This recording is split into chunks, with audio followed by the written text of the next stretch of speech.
Hello viewers, reporting for newszimbabwe.com, I am Makanaka Masenyama. The Zimbabwe Human Rights Commission says it has confirmed 8 deaths arising from gunshot wounds by the country's military during last week's ill-fated protest over fuel price increases among locals. This was revealed at a media briefing in Harare on Tuesday by Commissioner Sheila Matindike while reading through a statement detailing the findings of the statutory rights body following the skirmishes. Angry protests rocked Harare, Bulawayo, and some parts of the country over the hike in fuel prices by more than double. Soldiers deployed to quell the disturbances responded with the firing of live ammunition, but except for saying 3 people, who included a Bulawayo police officer, were killed, government has largely been silent on the deaths. Local NGOs have, however, placed the death toll at 12 people. The Zimbabwe Human Rights Commission on Tuesday came close to substantiating the NGO claims when it said that it has confirmed 8 civilian deaths through gunshot wounds. Unfortunately, the disturbances have led to a number of deaths of civilians and a police officer. Whilst the Commission's investigations are still in progress, some facts have since been verified.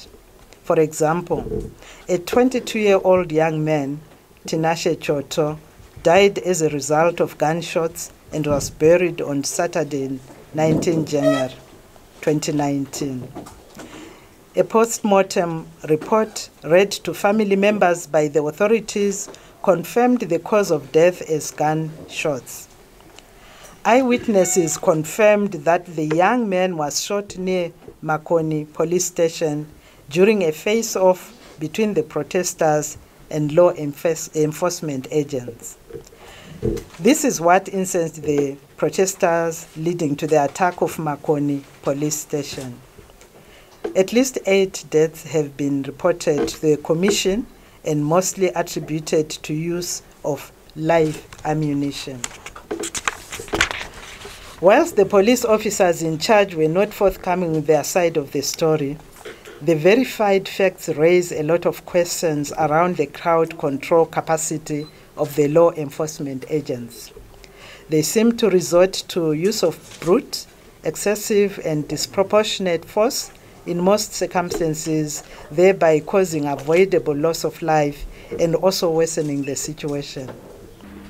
The Rights Commission took time to condemn the continued show of brutality among security forces at a time the country was still trying to deal with the death of 6 people during the August 1 post-election violence which rocked central Harare. The Commission said the conduct of state security, which was displayed last week, was worse than that experienced in August 1 when the 6 civilians died in what is commonly believed were gunshots from the army. Complainants and witnesses who spoke to the Zimbabwe Human Rights Commission highlighted that armed soldiers and police visited their homes starting in the evening of Monday, 14 January 2019. They reported a heavy crackdown characterized by indiscriminate and severe beatings. The Zimbabwe Human Rights Commission also made home visits to some of those who were assaulted by the police and soldiers. It was reported that their modus operandi was the same in all the communities assessed by the Commission. They would arrive at people's houses at night or in the early hours of the day and ask all men to go outside and lie on the ground. They would then beat up all the men, including boys as young as 11 years, and then ask them to run or arrest them. It was also noted that they targeted those who live in shared residences where there would be different families in one house with more than 1 male per house.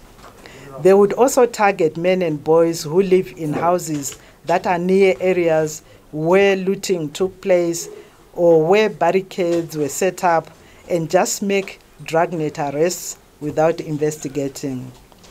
It was also stated that the police were letting loose their dogs to attack those whom they suspected to have caused mayhem. President Emmerson Mnangagwa has condemned the violent disturbances of last week while urging the peaceful resolution of the country's multi-pronged crisis. His sentiments were a departure from his comments of last week in Russia, where he said his government was not going to sit idle while citizens destroyed property at will. Reporting for newszimbabwe.com, I am Makanaka Masenyama. For these and more stories, do visit our website www.newszimbabwe.com and our YouTube channel, Newzim TV.